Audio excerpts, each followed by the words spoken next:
నమస్తే SR7 టీవీకి స్వాగతం. నా పేరు Shabana.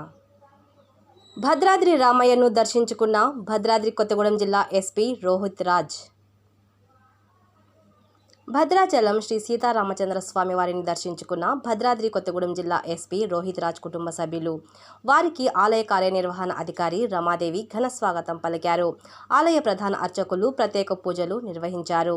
Reporting SR7 TV news, Telangana state incharge.